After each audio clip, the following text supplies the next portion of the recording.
Me too. A while ago. A law professor for Case Western University and co-director of program in law and ethics in medicine. She will present us a work on the Disability Act, the Federal Disability Protection Act, that's the right name, and the challenge of big data. The floor is yours, and we are listening. Great. So thank you so much for inviting me. It's a real privilege to be here and share some thoughts with you for the afternoon.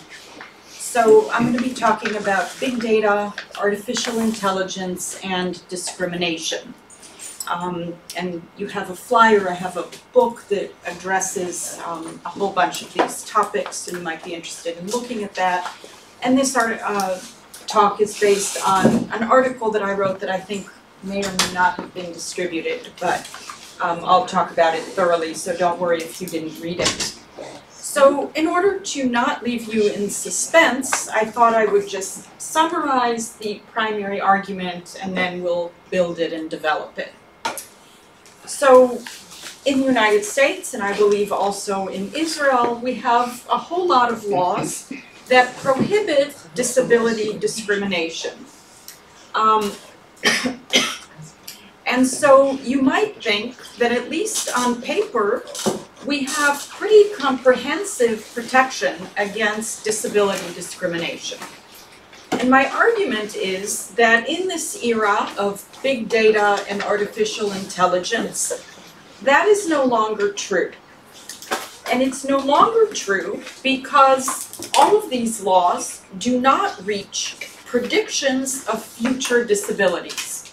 So the laws prohibit discrimination based on existing disabilities or past disabilities, but they do nothing to address a situation where an employer or somebody else takes discriminatory action based on suspicion or prediction that somebody is going to get sick in the future. And in this era of big data and artificial intelligence, we have a lot of ability to make those kinds of predictions. And so at bottom, I think that we need to relook at these anti-discrimination laws and modify them. All right, so now we will build that argument. So first of all, what is big data and artificial intelligence? So it turns out it's not very easy to define big data. In 2014, there was an article in Forbes, which is a very respectable magazine in the United States, and it was entitled 12 Big Data Definitions, What's Yours? 12 Big Data Definitions. But a very basic definition of big data revolves around the 3 V's: volume, variety, and velocity. So big data is very large data collections, high volume, and they contain diverse information, therefore variety, and they are ever-changing, ever-growing, and therefore velocity. Velocity means speed, okay? So you can think of it as high volume, variety, and velocity data collections. What is artificial intelligence? Artificial intelligence has to do with machines, or computers more specifically, mimicking human cognitive functions such as learning and problem solving. So you feed the computer a whole lot of information, and it learns to make inferences. It uses algorithms. It learns to reach conclusions and make predictions. That's artificial intelligence. Some people prefer to call it machine learning, in fact. All right, so why might third parties, such as employers or others, be interested in predictions about people's health that come from big data or artificial intelligence. And there are a lot of reasons. I'm going to focus on employers in this talk, but I'll mention a few other interested parties. But for the sake of simplicity, we'll focus on employers. Employers want productive workers. They want workers who are not going to have absenteeism problems, because that's going to cost money. And at least in the United States, the most important reason is health insurance, because the majority of Americans get health insurers through employers. And so employers care a lot about the health costs of their employees. So they are extremely motivated to select people who are going to be healthy and who are not going to have a lot of health insurance costs or a lot of medical costs. Now, the same is true for lenders, right? Banks want borrowers who are going to be healthy and not default on their loans. Insurers, not only health insurers, life insurers, disability insurers, long-term care insurers. I don't know how much of that we have in Israel, but in the United States, insurance is a huge business. They all want low-risk clients. So if something could tell them what illnesses people will get or not get in the future, that's very valuable information for them. And I just read an article about landlords. Apparently, landlords are interested in health information. They don't want disabled residents. They want to make sure people can pay their rent and don't make trouble because of disabilities. So the list goes on and on and on. Everyone is interested in health data if they can get it. All right, so going back to focusing on employers. How do employers get medical big data about applicants and employees? The traditional way is through medical examinations and inquiries. And I'll talk about each of these in turn, but in Israel, do employers require applicants to go through a medical exam? Depends. Depends on what, where. Sometimes, but they might catch on. Yeah, but you have to take into consideration that the system in Israel is completely different. We don't have a private health insurance. Right, yes. It's a government, Well and aware. the government has to give you insurance. Right. Yes. Social media. So social media is a very rich source of big data. Wellness programs. Do they have wellness programs here where the employers try to get you to be healthier? Okay. Not enough. Well, there are big questions about it. Yeah. And then data brokers. So there's a whole industry of data brokers who will actually sell information. All right, so medical, What kind of examination usually the employer? so I'm getting to that. Cool. Right, good sorry. bridge question. All right, so we have the Americans with Disabilities Act, and it has a provision that's our major disability law in the United States. There's a whole provision that deals with medical examinations. I think here that's less important, so I looked at the law and I didn't see a similar provision. But in the United States, it breaks examinations into 3 stages. Okay, so there are 3 stages of employment. Before an offer is extended, employers are prohibited from asking any medical questions or conducting any medical examinations. They can ask people to demonstrate job tasks. So if it's a data entry job, they can ask people, please type, even if that reveals that there's some problem with the hands or with the eyes, but they can't ask directly. all right? Between the offer and the commencement of employment, there's a window of opportunity for employers that is almost, but not completely, unrestricted. And so employers do all sorts of medical examinations. They can do psychiatric examinations. They can ask for blood tests. If it's heavy labor, they ask for back x-rays very routinely because they don't want people who might get injured. They can do eye exams, any kind of exams they want, except for genetic exams. We have a law, the Genetic Information Non-Discrimination Act, that prohibits employers from gathering genetic information. But other than that, they can do absolutely anything that they want. Yes? Can they, based on the results, retract the offer? Right. So they can, if the reason presumably is that you're not qualified, right? You are trying to be a pilot and your vision isn't good, you're not qualified. They are not supposed to do that in a discriminatory way. So if you have some disability that does not impact job performance, they're not supposed to retract the offer.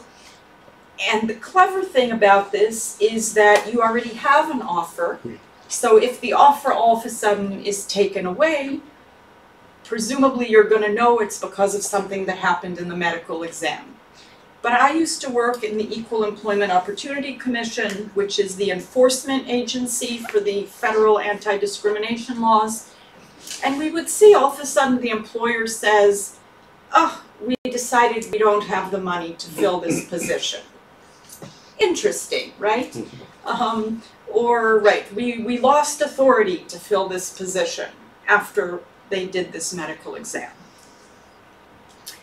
Once the person is employed, the employer can do medical exams, but they all have to be job-related. So at stage 2, it's unrestricted. At stage 3, it has to be job-related. Now, early in my career, I wrote an article that questioned that distinction. Why should it be so liberal at stage 2 and limited to job-related at stage 3? I think it should always be job-related. Why does the employer need to know anything not job-related? But as happens all too often with what I write, nobody listened. This distinction survives. All right, so that is medical exams. And yes, employers are very motivated to do this because of... Okay. No, sorry. No, No. I wanted to ask at the end of your At statement. the end of your... Oh, this The statement I or the didn't- talk? This No. one. This one. Okay, Yes. I will spit it out. So, I did not want to interrupt, and I just did. multiple times. Okay, so I think I was just saying, right, in the United States, health insurance is a big issue, but really it's a big issue also because of productivity problems, absenteeism problems, right? If you hire somebody and it turns out they have a disability and they can't do the job well, or they have a mental disability, they can't get along with people, employers are worried about that. That is problematic even if you're not worrying about health insurance. So it is relevant no matter what the health insurance situation is. Yes? There are non-direct genetic questions like how many women died from breast cancer in the family. Right. So that's an excellent point. In America, it's the Genetic Information Non-Discrimination Act, and it explicitly prohibits family history questions. I think in Israel, it's just tests, DNA right? testing. DNA testing. If No, you I do a think, biochemical test for genetic testing, like phenylketonuria, is excluded from the common law. There's a proposal to revise the law, because it's a way to get you into genetic information. Basically, it's DNA testing. right, so you Yeah, can but the ask. definition of DNA testing, I think it's, I just looked at a few weeks ago, I think the definition is unclear. What is DNA testing? No. They define it, Can you ask, can an employer ask in Israel, How many people in your family died of breast cancer? I think so. Yeah, I think so too. Yeah. So here it's a problem. Yeah. This is one area where America is a little better. Most of the time we're not better, but okay, yeah. Can they ask for your history of your medical history?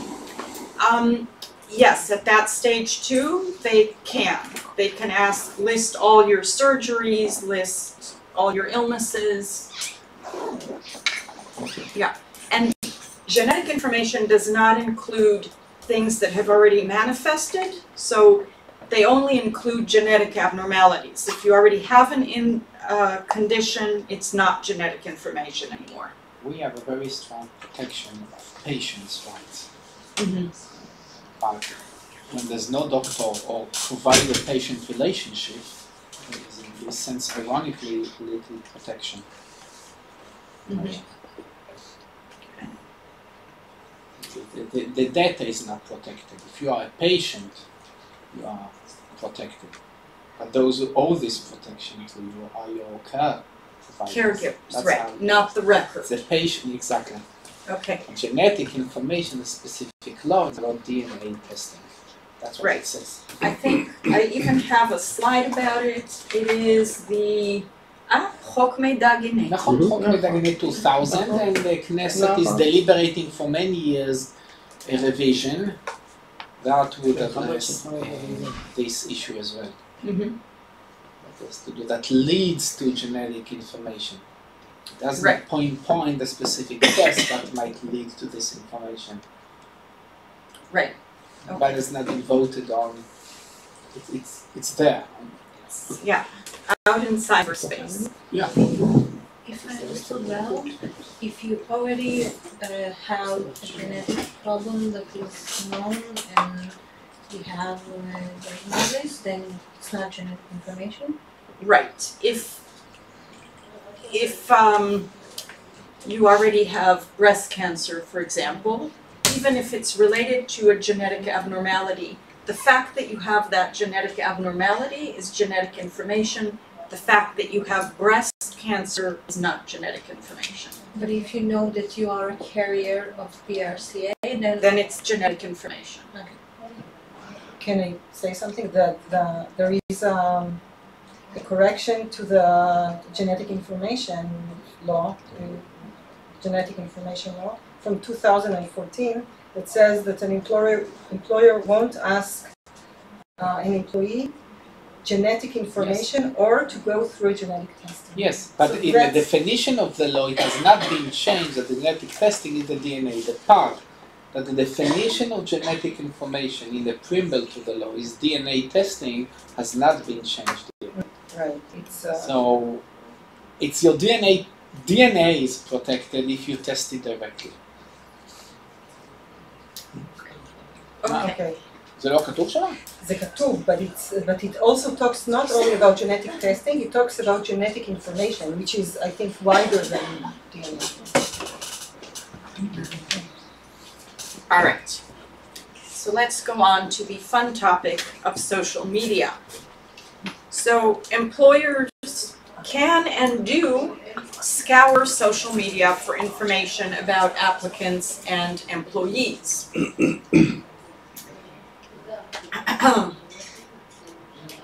And there have been instances where they have fired people based on what they have found in social media. And so there was one story, for example, in the news of a person who had shoulder surgery and then he took a long medical leave and he foolishly started posting photographs on Facebook, right, of his vacations during this medical leave. He got fired. He actually sued and he said, privacy violation, wrongful discharge. The court said, you deserve to be fired. So, I have heard that some employers require employees to friend them. Is that? Friend them, yeah, we know that. Require that? That's Yes. rich. There's nothing illegal about it now. But do they have to have Facebook? Like you can say I. If you have it. If you have it, I don't have it, so, yeah. So you just have two accounts, one for your employer, Yeah. one for Yeah. friends, right? That's right, yeah, and the employer one, you say, it is midnight, I am working. Right, okay. Interestingly, you don't need direct information from Facebook. Even your Facebook likes are illuminating. So there's a research study where researchers recruited 60,000 Facebook users and they looked at their Facebook likes. And from those likes, they were able to reach conclusions about sexual orientation, ethnicity, religious and political views, IQ, happiness, addiction, age, and gender. Just from what people liked on Facebook. So be careful what you like.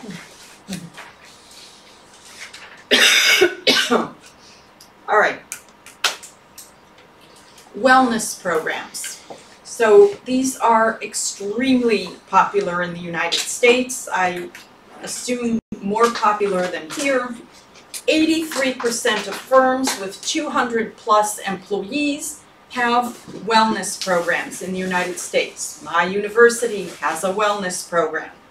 59% of wellness programs include a health risk assessment, where the employer actually takes, in my case, they take a blood sample, they weigh you, they measure your waist. I'm glad I did it before the trip to Israel. Too many ugot, maniot, hummus, yeah. And so they get all sorts of information through these wellness programs. They also, some of them give Fitbits. Are Fitbits popular here? Yeah. Yeah. Anyway, in the United States, everybody is trying to get 10,000 steps. That's the goal. Yeah, we do Magic number. Yeah. So, Fitbits. But Fitbits gather information. It's not just on your wrist. It goes to a Fitbit vendor, right? And so all of this information goes to wellness vendors, and in many cases, they then disclose it back to the employer, because the employer has paid good money for this wellness program. They want to know about their employees. Sometimes they disclose just summary information or de-identified information. We'll talk about de-identification in a minute. Sometimes employers get direct information, especially if they're smaller and they don't use a wellness vendor. They may get direct information. So you participate in this program, maybe you get discounts on something, membership to the gym. You're feeding the employer information. All right, so because there's a lot of information out there, and because it's valuable to third parties, we have an emerging industry of data brokers. Are there data brokers in Israel? Don't know. Not in this room. Yeah. Not, okay, we hope. To the best of our knowledge. No. אני לא יודע, no. But if somebody seeks the information for you. Right. Let's hear it out and then see if we have it. Yeah. Anyway, No, of course, like lists of databases and things like that. Of course we do. We must have it. so by some accounts, there are hundreds or thousands of data brokers in existence. And they gather information, organize information, process information, and then sell it to third parties. So there is a well-known one in the United States called Axiom.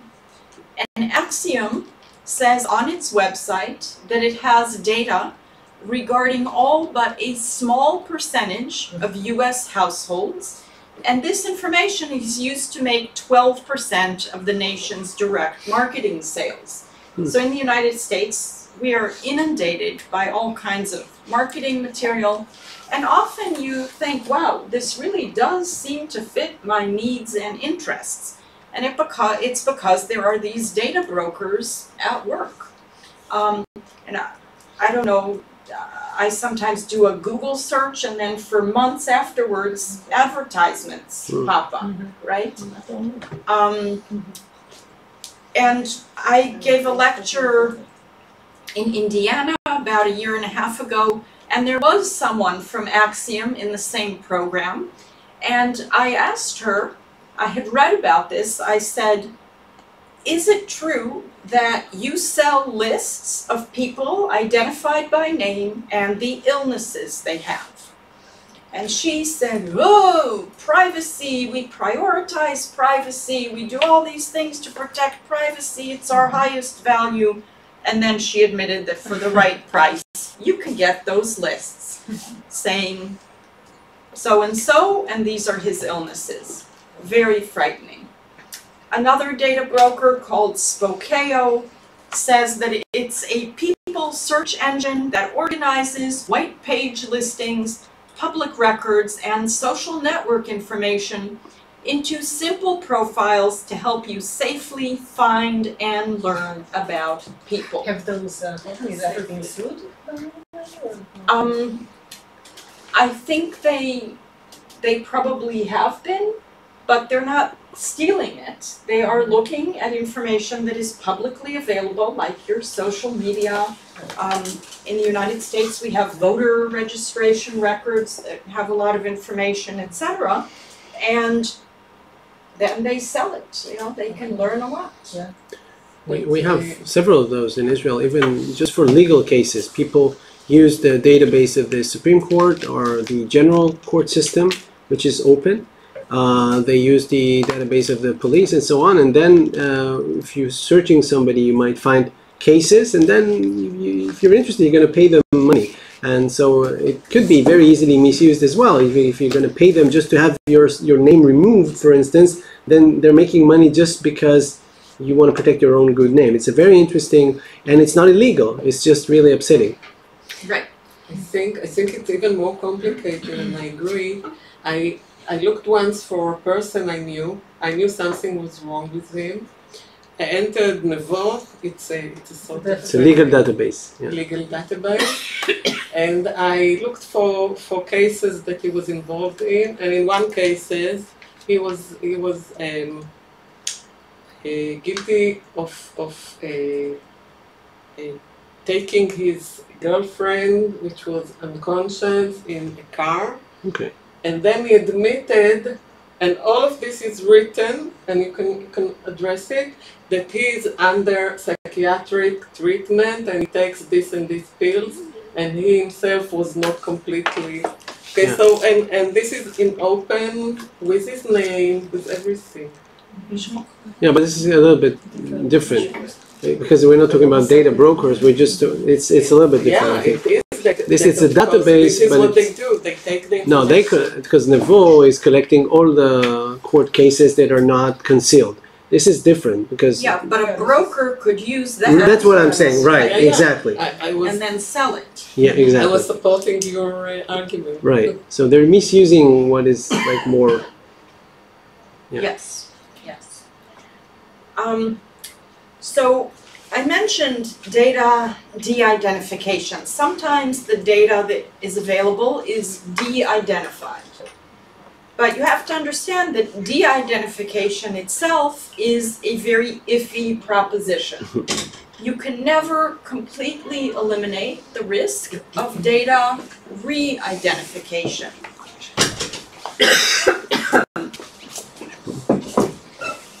So, in the United States, we have a very famous privacy law. It is called the HIPAA Privacy Rule. And it applies to healthcare providers, healthcare insurers, and healthcare clearinghouses. Those are billing people. Okay?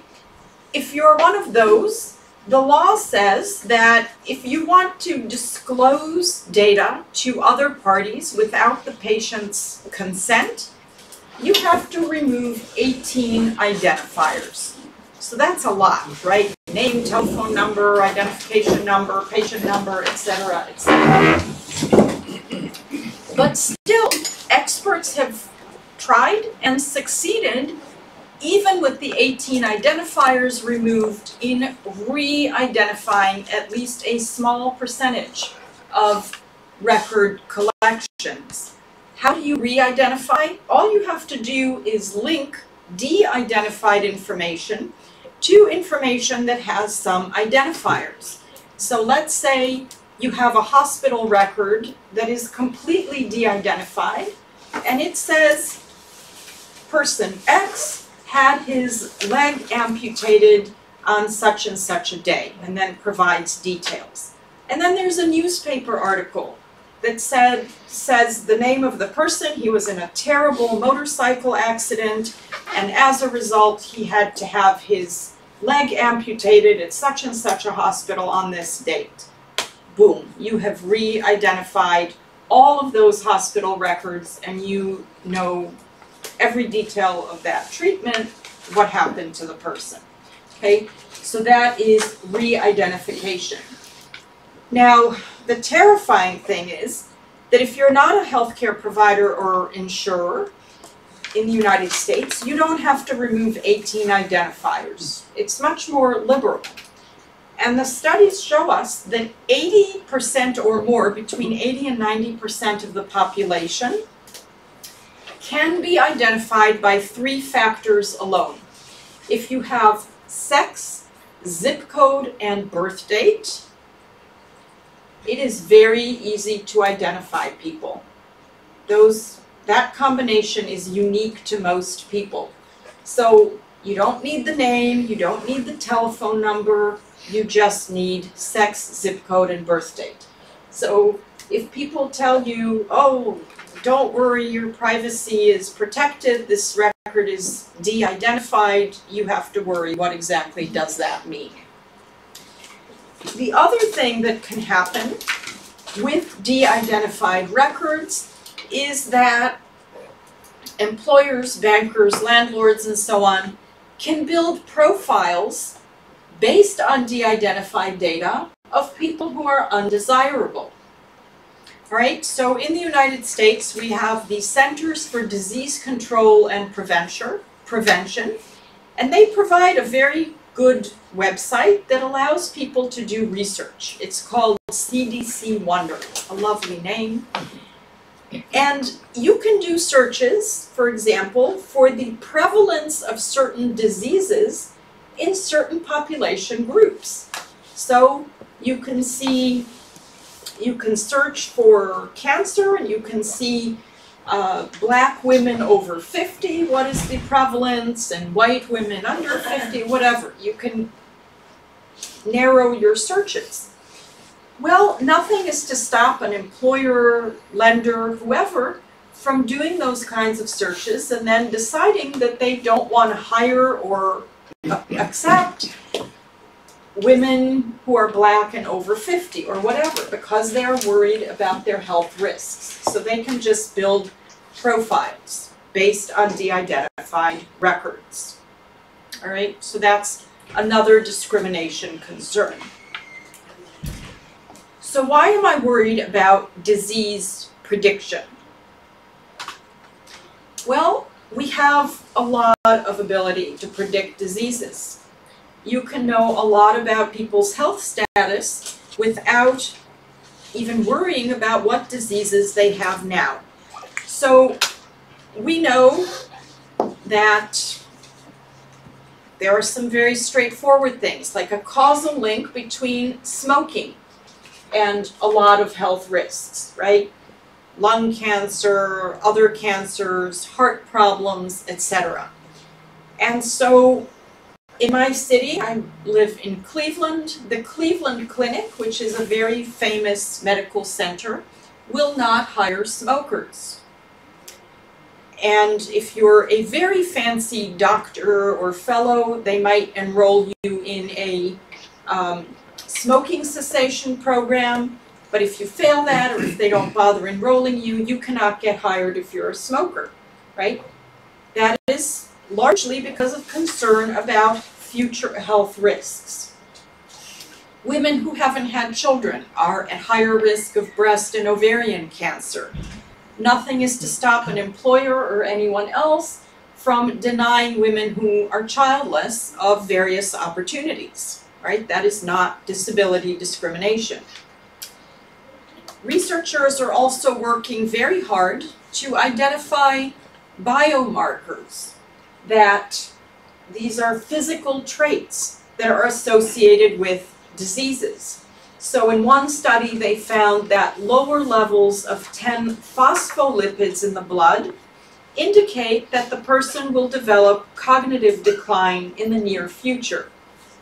So the employer can say, I'm just taking a blood test, and you think, okay, they're checking cholesterol or whatever, and they're looking to see if you will develop cognitive decline in the near future.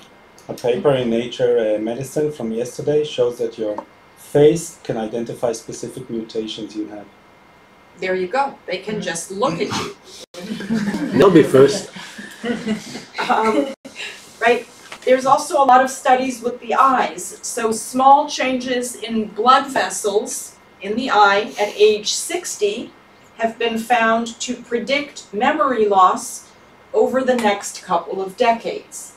So, right, the employer or whoever can say, I'm just doing an eye exam, and they're looking for these blood vessel changes. All right, and artificial, there's also other interesting predictors, right? They've done studies. People who make purchases in bicycle shops, obviously, are healthier than others. And so I tell my students when they're looking for a job, you know, it doesn't hurt. Go buy something in a bicycle shop. In the United States, we have presidential elections every 4 years. We have midterm elections every 2 years. Traditionally, not this time, but traditionally, people don't vote in the midterm election.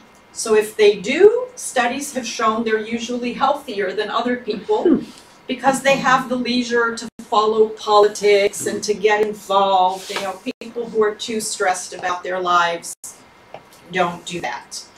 Credit scores, right? Employers can get credit scores. Obviously, a good credit score, you're likely to be healthier. A poor credit score, you're likely to be unhealthy. Maybe your medical problems are giving you the poor credit score, and if not, you're not able to fill prescriptions, get follow-up care, etc. in the United States, where you have to pay for everything. All right. Artificial intelligence has brought this all to a new level. So deep learning algorithms are used to predict heart disease based, again, on analysis of the retinas. So in America, we have a saying, the eyes are the window to the heart. Now it turns out they're the window to your entire health history and status. So, machine learning algorithms are used to predict the risk of heart disease, stroke, and diabetes based on electronic health records. So your electronic health records can tell people what problems you have now, but with machine learning, they can also tell people what problems you will develop in the future. And artificial intelligence has been used to model the speech patterns of patients at high risk of psychosis. So just listening to how people talk can be illuminating with respect to their psychiatric health or future psychiatric health. So all sorts of capabilities now with artificial intelligence. Question? Yeah. Electronic health records are protected in any way? Because it's good to have a prediction algorithm, but if it's not allowed to use this data. Right. So they're protected, but the patient can give consent to share them. And so in the United States, where employers do a lot of testing, they will routinely ask the person, please authorize me to get your electronic health records. We need to make sure you're qualified for this job. And the point of this is that once they have the electronic health record, they can do any of this. They can be sitting and just trying to analyze whether you're at risk of all these future illnesses. So it's protected as long as, but people can be asked to provide authority. And also remember, if it's de-identified, it's not protected. It can be used for research and so on. And what does de-identification mean? Yeah. But the thing is, I think when they can't ask for genetic testing because the genetic ability to predict something in the future. Right. For example, many of the genetic markers aren't binary, like 1 or 0. Mm-hmm. You will have breast cancer with such right, you're at such and such a percentage risk. Yeah, of, like the base for ignoring giving DNA testing, it's the same reason for the usage of machine learning right now, or for machine learning above electronic health records. Correct, but you don't need genetic information is the point. You can use the eyes, the blood, etc. And an employer or lender or landlord or whoever isn't going to care what I think the term is penetration, what the percentage chance is. If they're going to see, oh, this person has some chance of developing whatever, they'll say thank you and they'll go to the next applicant. And so that is the risk. And a lot of people, even expert doctors, misinterpret genetic tests. So they don't always understand that it's just such and such a percentage risk. They'll say, it came out positive. So, all right. Will you give some time when you finish? We can do it now or when I finish. I'm happy. I'm here to serve. So whenever people want. Because my real basic question was, what is the difference between big data, and I'm a computer person, so I'm not I'm aware of. They used to call it data mining, now they call it big data, but it's the same thing. Mm-hmm. What do you find as difference between big data and just looking at textbooks for doctors which say, okay, if you have cholesterol, you will be at risk of having heart disease. I don't see. I mean, at the end of the day, right. So morally and practically, you look at it at the same thing. The only thing I can say about big data that first of all, if you put garbage in, you get garbage out. Mm-hmm. So most of the things, and I think as a doctor you would say, if I come with such a theory as, I don't know, if you eat too much when you're young, you will be too skinny, or if you're too skinny at a young age, you will have osteoporosis, etc. I think all these things have to be established, and just looking at big data, I think as a doctor you would say, okay, nice, but it's a theory, and until you have a clinical trial, correct. It's like, okay, everybody can say stuff like after looking at big data. That is correct, but since we're concerned here about discrimination, these capabilities, big data and artificial intelligence, have brought the predictive initiatives to a much higher level than just saying, okay, you smoke or you have high cholesterol. So there's more and more and more that people are doing, looking at retinas, looking at electronic health records, looking at speech patterns. And the employers are going to, or whoever, are going to be fed all of this information, and are just going to say, okay, you know, we only want Superman. At the end of the day, they will be left with nobody because most of us will get the I want to develop this a little. I try to. There's some counter arguments. I apply for a job, and they realize that I'm likely to have a heart attack in the future, and they move on. And then they check Noam, and they see that's horrible other diseases he might develop. So they move on. And at the end of it, every job applicant will have these dark profiles looming in the future. Also the positive profiles, and into it you would factor performance, and at the end this industry will drown under excess of data. So if there is a risk that you know about of stigma, like psychiatric disease or people with HIV, you are concerned about this information, because in this one could be one person with HIV might be excluded. But when you go to the big data era and about predictions of the future, everybody will carry something on one shoulder. Now, when we have research on how people get jobs, there are lots of non-rational and irrational elements in it. Those that are taller have greater likelihood to get a job than that are shorter. Good-looking people. So current practices and habits, conscious and unconscious, let alone plenty of workshops and experts that tell you or evaluate by exams who is going to be a good doctor or a good employee, and nothing is evidence-based.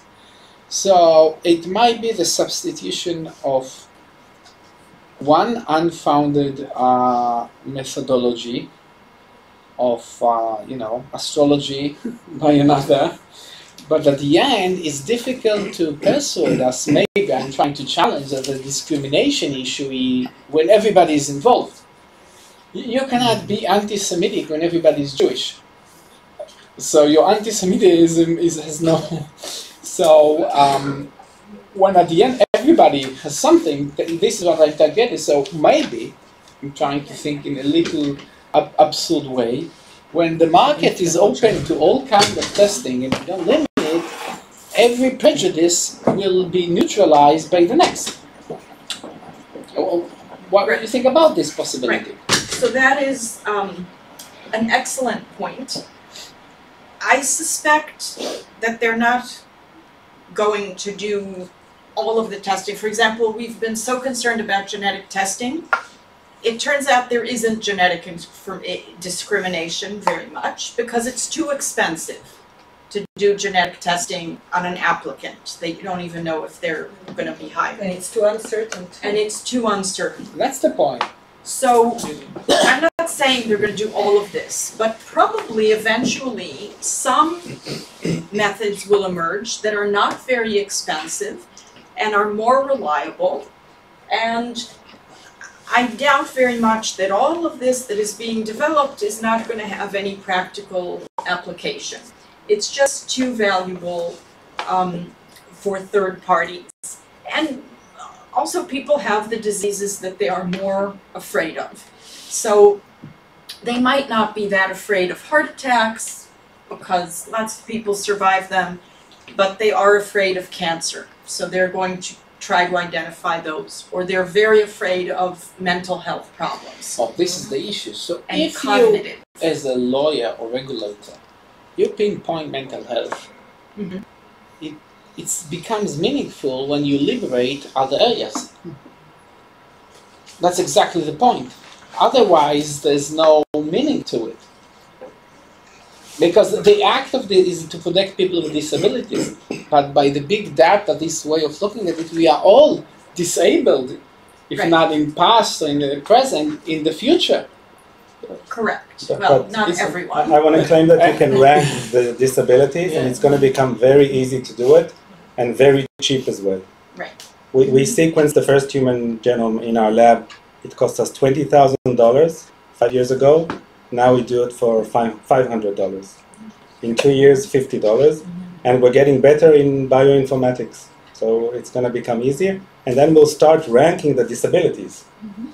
I think the question is not how expensive it is. I think the question should be, is the data reliable? In Right. the sense that, and I think what Phil started to say, you take evidence-based medicine, which is statistical, and you try to impose it on a singular person. How much chance do you have to really know that this person is going to develop heart attack? But No, this but is it a statistical question. You're in a company, you are going to employ 1,000 people. If you are reducing, if the statistics is that you choose the people with the lower risk, then over the population. No, but you are not choosing screws for a machine that all identical. There will be a gradient of risk for heart attack, then gradient for performance, and gradient for reliability. And the risk that somebody may perpetuate sexual harassment at the workplace. You can try to graduate this, but certain markets, there's no end to it. Because people are multifactorial. Of course, and that's so at the end of the day, you stay with nobody. Okay, they take long. It's no national, that says no rational basis to it. Factors that determine long risk. Eventually, they sum it all up and they come up with a threshold. And they will do the same here. But it's meaningless, that's what I'm saying. It's meaningless. It's maybe no worse than current practices of hiring people that go by hunch, by prejudice, by somebody that knows how to talk nicely to you, or you feel well in a job interview. It's substituting one shaky science by another. Well, but eventually some of these will be reliable enough that it will be like deciding not to hire smokers, which is done in the United States. Yeah, what about not hiring people who eat a lot of hamburgers, which is also, full of fat Well, and... the wellness programs are trying to get people to stop eating hamburgers. I would suggest that the idea should be, and I think it's morally also correct, that do not use predictive data for hiring people. Whatsoever, that is what I'm no about to matter, suggest. You can't steal that. I was about to say that. So okay. I'm not saying we can't do this. Of course you can, but you shouldn't.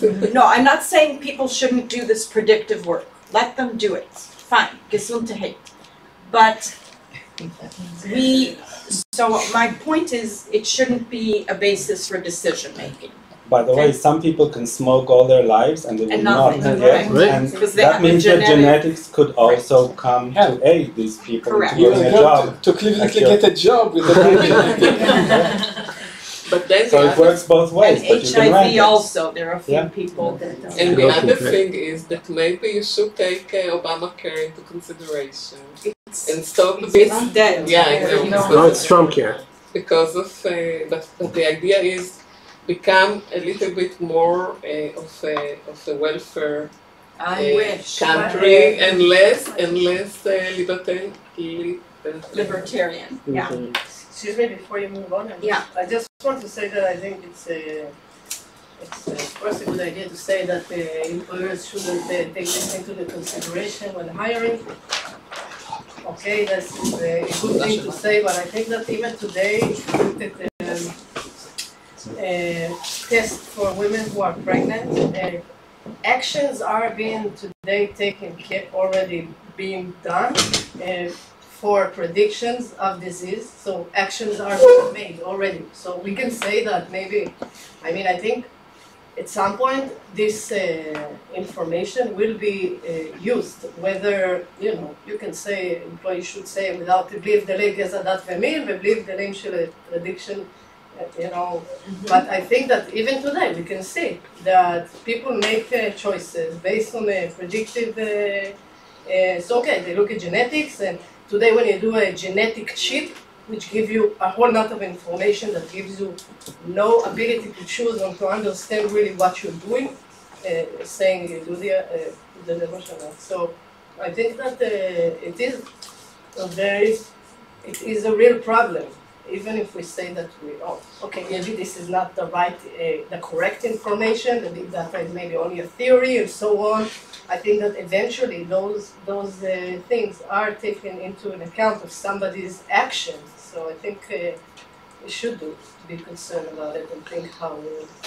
Yeah, but the idea is that this is the law, and you want to establish something in the law saying you should not use it, at least not openly and not directly, and make it open if you do use it, because of all the moral and the scientific arguments which say that it is not reliable enough, and it is not at the end of the day it will not give you enough. It's not an argument. It might be reliable enough. Then your argument is cannot be reliable if you say that a person, okay, that has some genetic problem has 20% of becoming such and such. How can it be reliable if you now look at me, I have this genetic problem, and you say you have 20% off? So what? It's reliable. Will I get it or will I not? 20%. But at the end of the day, will I be sick or not? But You people are don't doing actions know. according You will to know when I die if I had the disease or not. So, So you understand that Yeah, coming from statistics, you cannot say on a person something that is reliable. But That's they No, already it's are two doing different it. words. the basis of Right. the thing itself. and my answer first of all, the number 20%, you can evaluate if it's a reliable number or not. It's a number, Right. But and it doesn't you. give you anything. That's another question. It's the reliable. No, this is No, but the terms you're using is Yeah, the term not the you're right using. one. I There don't are find it two- let accurate. me a But second. just a second. The second part of my answer, which I think is more interesting, is that when you use multivariative analysis, for example, I take a look at your gene, your specific gene, and your psychological status, and your eating habits, and your blood test for the last 20 years, and your over and over and over and more data, I can create much more accurate model, and the percentage that you will have cancer or not will be much more reliable, in your words, and much more reflect your chances to have, touch wood, this disease or the other disease. And I think that would be better and better. But then let me put some more information into it, okay? Now that say I have a BRCA, okay, and my chances of getting ovarian cancer are 99%, and we have it in the family, by the way. I skipped it. Amen. Okay. But all my cousins had their ovaries removed, so they will not get ovarian cancer. So what don't is know. your Okay, information so- now? No, Now it's 5% Yeah. instead of 95%. Okay, so So you understand that what you're no, saying but I can is model it. The first question will be, it's do we endless. have, You can not repeat endless. and it goes. No. You understand what I'm not saying? endless at all. A second. It's fixed. Let's You keep. can find fixed number of variables that will help you to model it. Yeah, but you cannot Let- make a decision. Wait. based Let's on it. maybe get back to the. I want just to put things by proper definition. The accuracy of judgment is always problem contextualized. So if we are talking about hiring one person or 5 person, it means nothing, the numbers, you are right. If I'm going to hire 5,000 people, there will be, you can have models in which not hiring certain kind of people will decrease the chances of having cancer in the workplace. This is an example.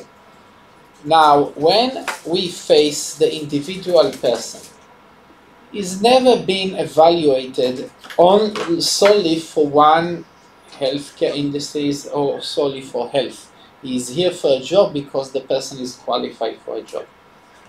And he has his own or her own qualifications about the job.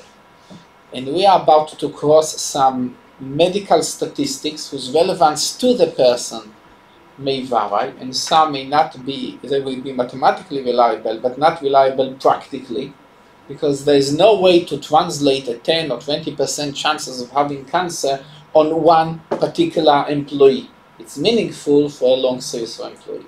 And then you need to factor it with completely different and incommensurate elements, personality, adequacy for the job, and the synthesis here has no algorithm behind it, because the question of the employer at the end would be to get a good job. Maybe one day somebody comes up with the strongest algorithm forever that you tell you that if you put in the machine, tell you how much money you will get at the end of the day as the bottom line for hiring a certain person. And even if this works, we will not be able to know by the big data way of processing the artificial intelligence what is the factor that made it profitable, that he is good at his job because the person is less sick. We will just be enslaved to the numbers. We are moving in this direction to a kind of extreme empiricism.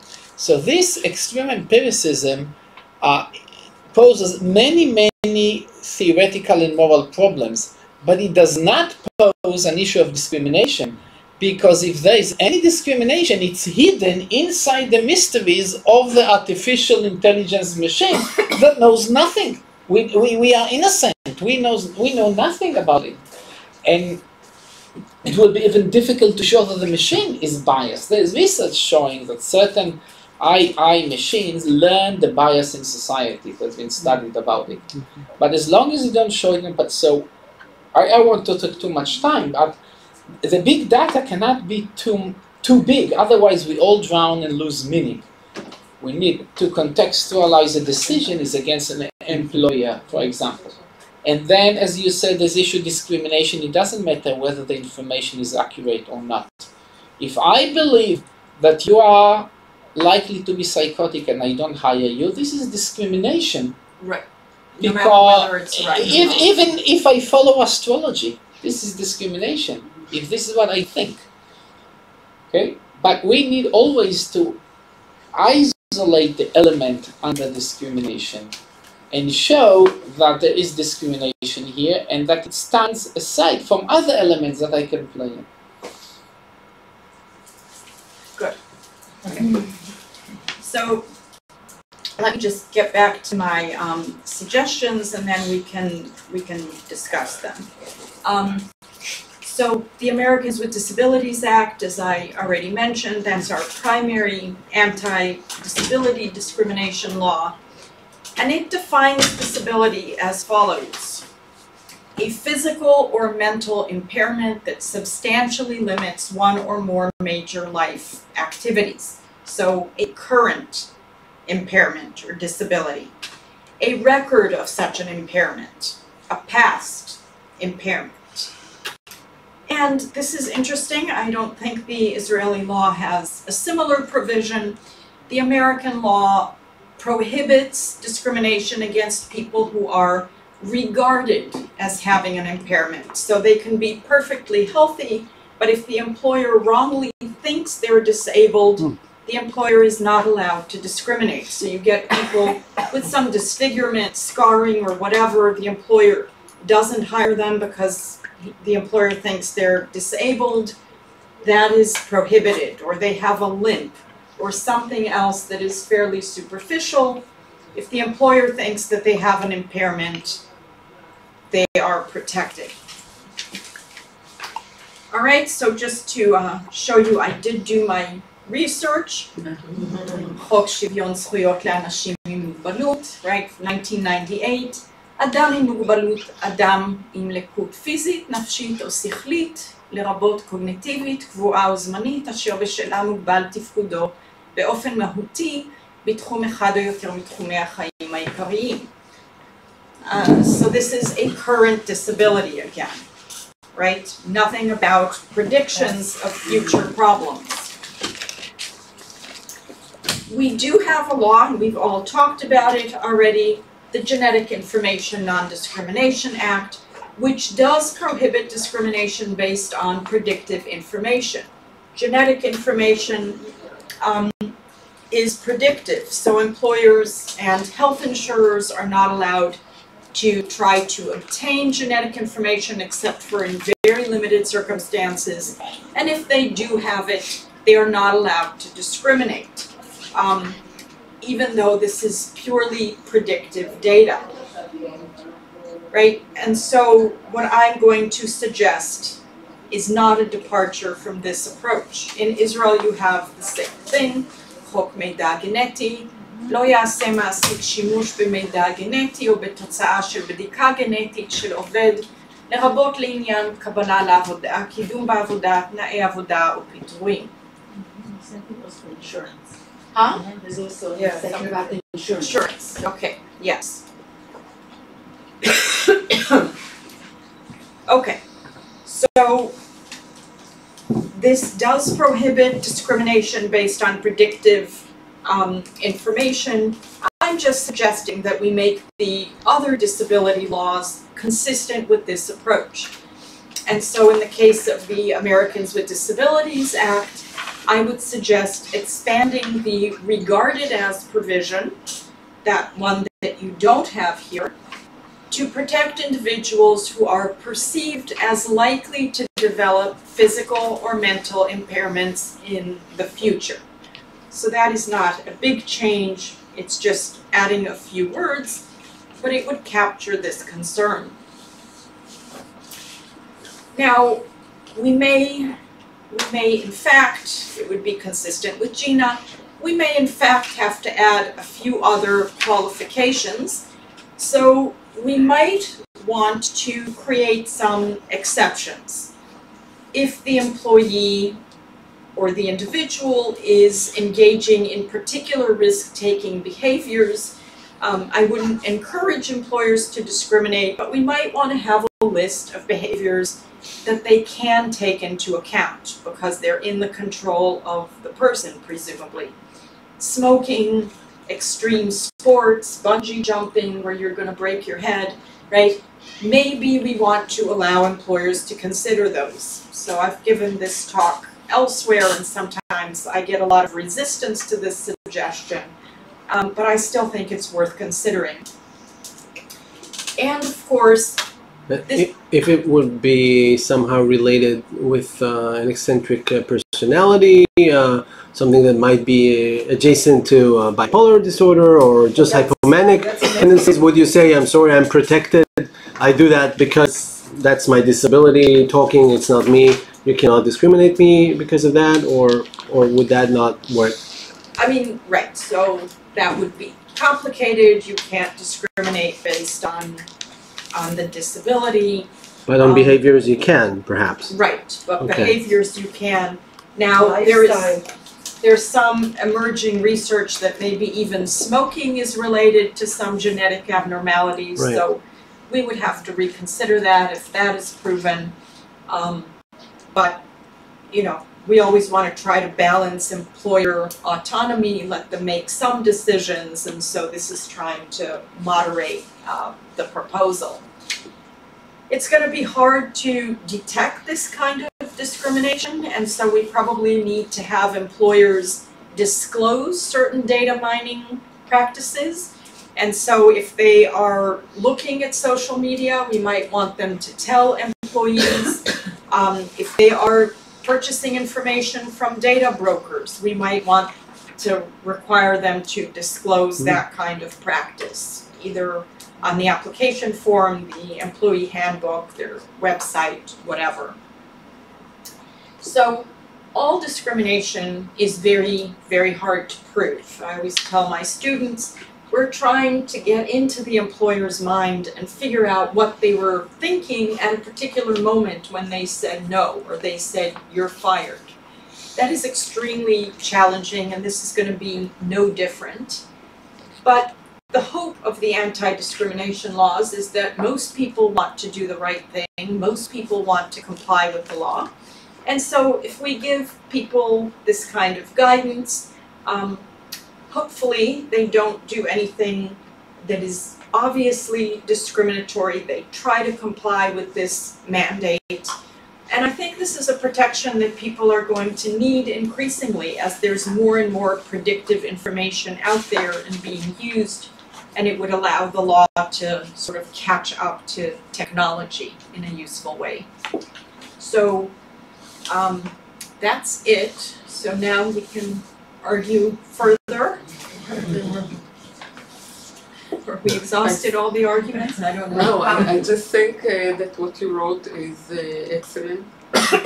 And I wish they would look at problems like this in the same manner in other places where it's needed.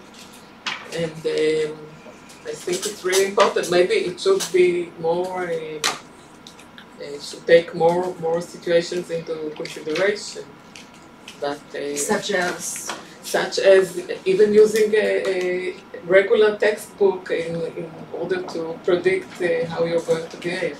It doesn't have to be big data or yeah, I mean the or language. genetic or whatever. You The just look at language doesn't say big data or artificial intelligence, You're right. so it covers Sorry. everything. You're right. So do you have any cases that have been in, I'm sorry, No, I'm finished.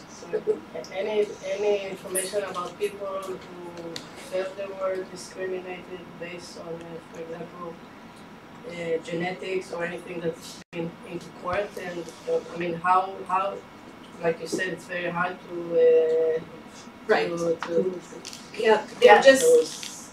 so interestingly, actually, in the United States, the Genetic Information Non-Discrimination Act is from 2008. It took us much longer. You had one in 2000. So they had a whole bunch of articles and studies to celebrate the 10-year anniversary. It turns out there is very little, if any, evidence of actual discrimination. The cases that have gone to court are all about privacy, about attempts to get information. Right. And so, you know, now there's some articles that say GINA isn't a discrimination law, it's just a privacy law. So that's interesting. You know, there are very blatant cases like smoking. So you have employers that will say, we do not hire people based on smoking, it's not good for our patients, it's not the kind of employee we want. I wish to go on. No, somebody did something with recommendations. I mean, you know that in some states or No, they listen to me in seminars. I Go don't home know. and smoke. Yeah, exactly. It went to court or to government. Not yet. Or There's always hope. In the United States, a much bigger country, we have 320 million people all saying what they think. So I'm one of them, but there's always a dream that I will impact. I think some of the things that I wrote about that privacy rule, the HIPAA privacy rule, did reach higher. But now we have, it's not easy in the United States government right now, so I think this is not the key concern. I think we should also be worried not about the employers' part, because they might be controlled in the future. It's about the data brokers that can use it both sides. They can use it as a service for the employers, but they can also take advantage of the employees by giving another kind of service of or any interventional service. I'm coming from IVF unit, so I'm all the time wondering about what kind of genetic intervention we will do in the future in order to improve the chances for different aspects of life, including employment, but it can also for other things or other interests in human life. So they are not controlled, and we should worry more about them and about their ability to manipulate the information and also to choose which kind of data to include in each file or profile of any human being. Right, so that would be a whole different privacy law again, but that is a concern. I'm more worried about it than the employers. So you're talking about Big Brother rather than big data. Yeah. In Israel, I don't know if anybody's aware of this, but they're working now on a continuous medical record that will follow you throughout your life. And they're really towards the end of this process of finishing the Talk about the OFAC system? No, it's not. It's It's Something eight times. new. Yeah. The United systems in the hospital is But very it's not worrying working. in a way. But Anyhow, Advantage, but very worrying. everybody will be opt out, not opting in. So you have to opt out, but you have the option of opting out? That yeah, but I'm worried about all this database that will be everything will be in one file and Available. and if On the it's, other hand, from a risk, I'm coming from risk management, from a risk management perspective, it's the best thing ever to have your medical sequence. You can keep your Right, medical that's sequence. no, we need to protect this information. Yeah, I agree. Yeah, I want to say maybe something about this initiative. I want to ask you a question coming from a very different direction. We are in the mood of self-protecting from big data interferences.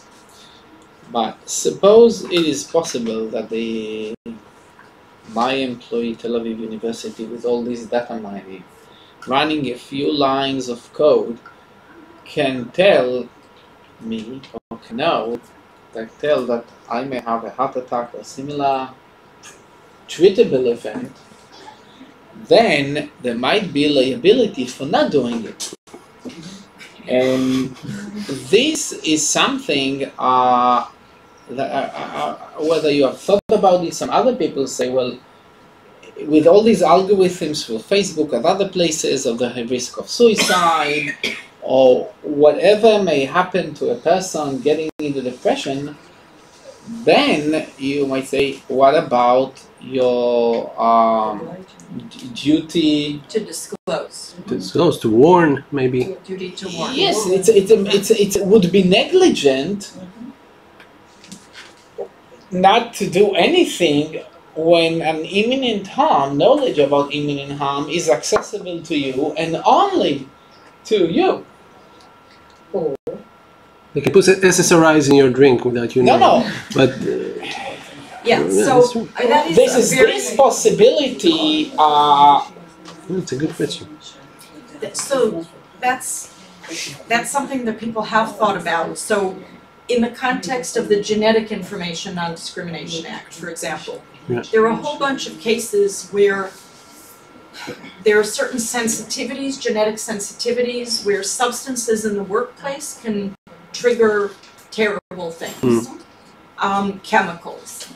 And so, the employer was in a catch-22. If we test for that, that's violating the Genetic Information Non-Discrimination Act. If we don't, the person can die because we know we have this substance here and the person will get very sick.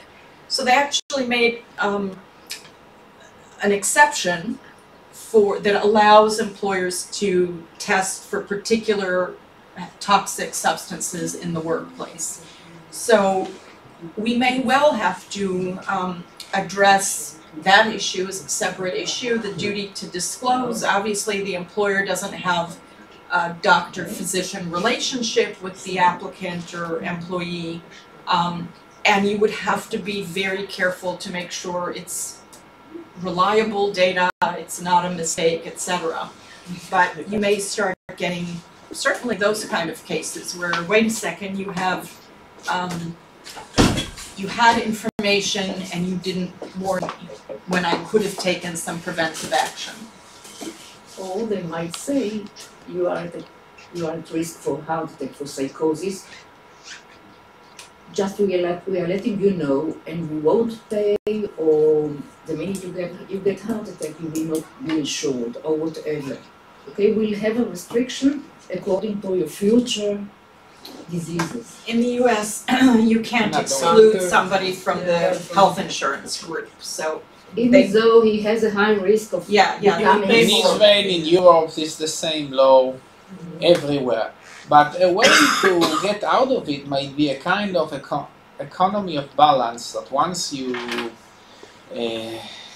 render those holding the data liable for disclosing at least important data that is clinical important, they will not touch it.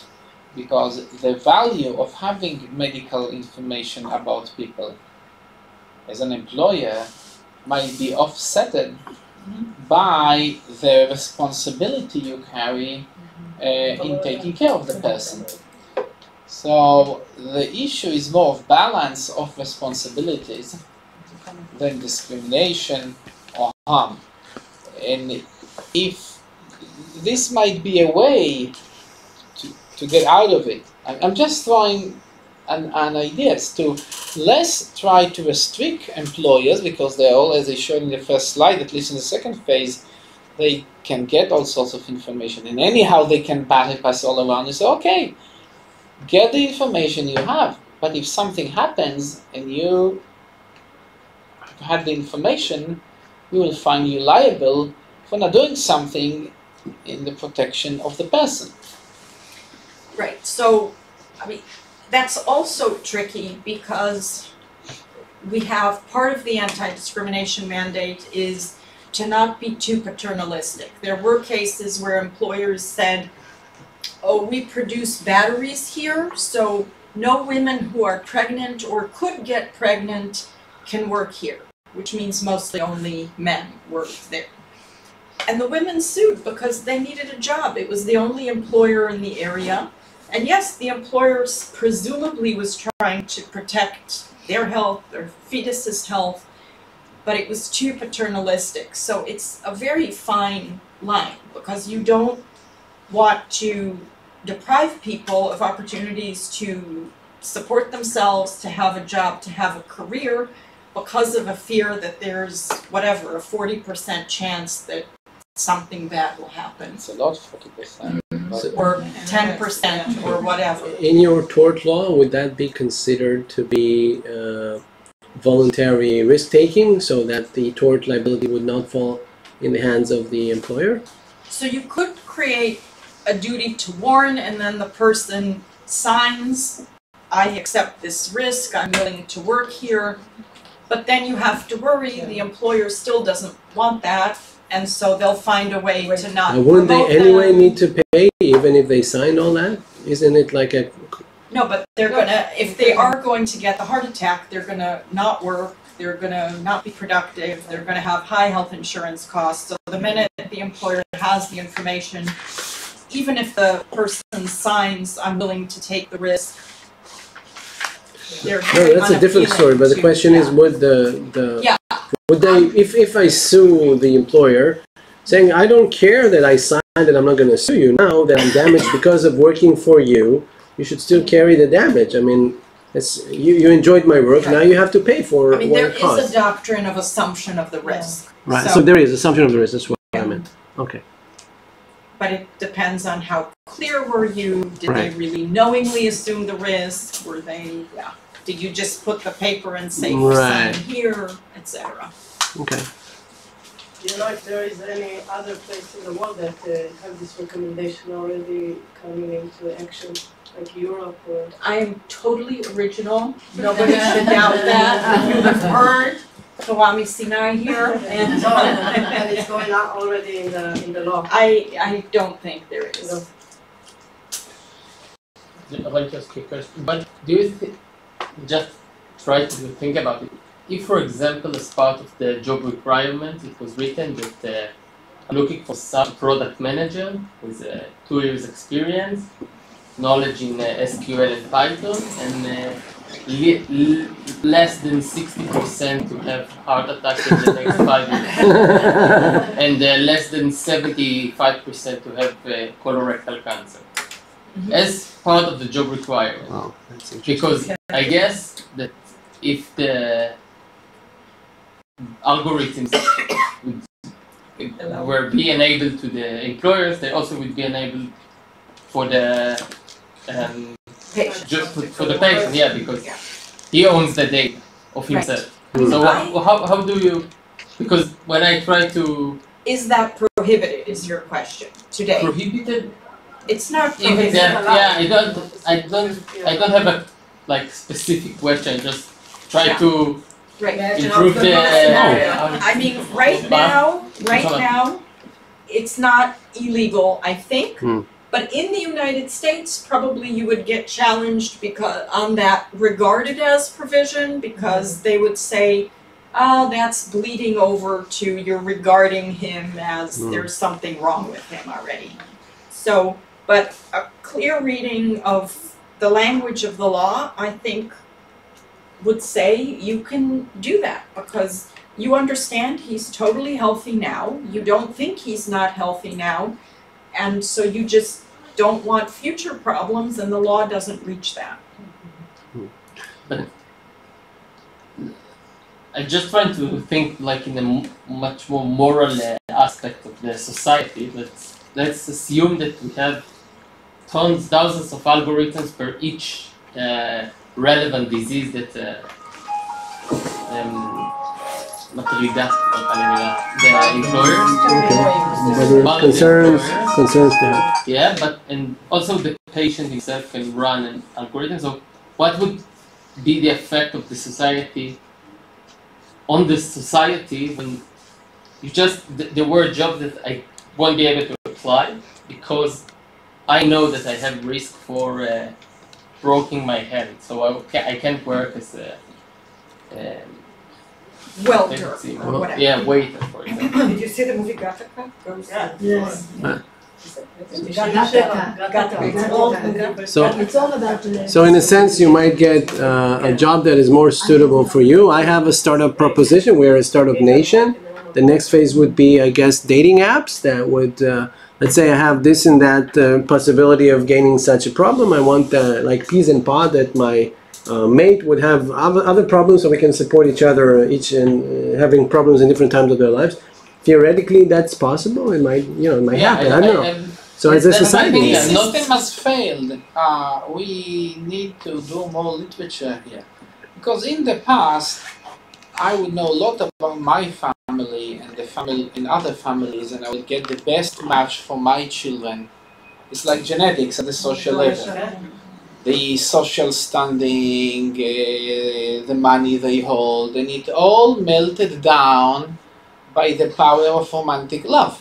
And again and again, people bond by this irrational or non-rational way of falling in love against all whatever calculations you can set for them. And if the money of the family doesn't speak to you and you go away with the woman you love, I don't think the chances of having cancer in 20 years will be more convincing. We just don't go this way. It did not work. But in New York, some of the religious communities do genetic testing. Oh, here as well. Dore Sharim, for instance. They do it before mating in order